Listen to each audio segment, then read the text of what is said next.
ಕರ್ಮಣ್ಯೇವಾಧಿಕಾರಸ್ತೆ ಮಾ ಫಲೇಷು ಕದಾಚನ ಮಾ ಕರ್ಮಫಲ ಹೇತುರ್ಭೂರ್ಮಾ ತೇ ಸಂಗೋಸ್ತ್ವ ಕರ್ಮಣಿ. ಇದು ಭಗವದ್ಗೀತೆಯ ಒಂದು ಮಹತ್ವದ ಶ್ಲೋಕವಾಗಿದೆ. ಈ ಶ್ಲೋಕದಲ್ಲಿ ಭಗವಾನ್ ಶ್ರೀಕೃಷ್ಣನು ಅರ್ಜುನನಿಗೆ ಮಾರ್ಗದರ್ಶನ ನೀಡುತ್ತಾರೆ. ನಾವು ಯಾವ ಕೆಲಸವನ್ನು ಮಾಡುತ್ತಿದ್ದೇವೋ ಅದನ್ನು ಮಾಡುವುದು ನಮ್ಮ ಕರ್ತವ್ಯ, ಆದರೆ ಆ ಕೆಲಸದ ಫಲದ ಬಗ್ಗೆ ನಾವು ಚಿಂತಿಸಬಾರದು. ಕೆಲಸದ ಫಲದ ಮೇಲೆ ನಮ್ಮ ಹಕ್ಕಿಲ್ಲ. ಆದ್ದರಿಂದ ನಾವು ಕೆಲಸವನ್ನು ಪ್ರಾಮಾಣಿಕವಾಗಿ ಮತ್ತು ಸಮರ್ಪಣೆಯಿಂದ ಮಾಡಬೇಕು. ಫಲ ಏನಾಗುತ್ತದೆಯೋ ಅದನ್ನು ದೇವರ ಮೇಲೆ ಬಿಡಬೇಕು. ಈ ಶ್ಲೋಕವು ನಮಗೆ ಜೀವನದ ಒಂದು ಮಹತ್ವದ ತತ್ವವನ್ನು ಕಲಿಸುತ್ತದೆ. ಕೆಲಸದ ಸಮಯದಲ್ಲಿ ನಾವು ಫಲದ ಬಗ್ಗೆ ಹೆಚ್ಚು ಯೋಚನೆ ಮಾಡಿದರೆ ನಮ್ಮ ಗಮನ ಕಡಿಮೆಯಾಗುತ್ತದೆ. ಕೆಲಸದಲ್ಲಿ ಸಂಪೂರ್ಣ ತಲ್ಲೀನರಾಗಲು ಸಾಧ್ಯವಾಗುವುದಿಲ್ಲ. ಇದು ನಮ್ಮ ಕಾರ್ಯಕ್ಷಮತೆಯನ್ನು ಹಾಳು ಮಾಡುತ್ತದೆ.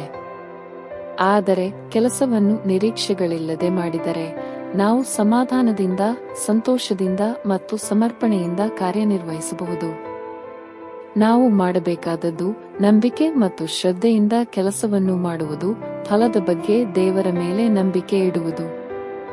ಇದರಿಂದ ನಮ್ಮ ಮನಸ್ಸಿಗೆ ಶಾಂತಿ ದೊರೆಯುತ್ತದೆ ಮತ್ತು ನಾವು ಯಾವ ಕಾರ್ಯದಲ್ಲಿ ತೊಡಗಿಸಿಕೊಂಡರೂ ಅದರಲ್ಲಿ ಯಶಸ್ವಿಯಾಗಲು ಸಾಧ್ಯವಾಗುತ್ತದೆ.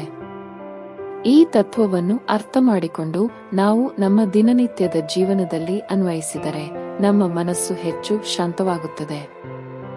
ನಾವು ಮಾಡುತ್ತಿರುವ ಕೆಲಸದಲ್ಲಿ ಹೆಚ್ಚುವರಿ ಒತ್ತಡವಿಲ್ಲದೆ ಉತ್ಸಾಹದಿಂದ ಕೆಲಸ ಮಾಡಬಹುದು.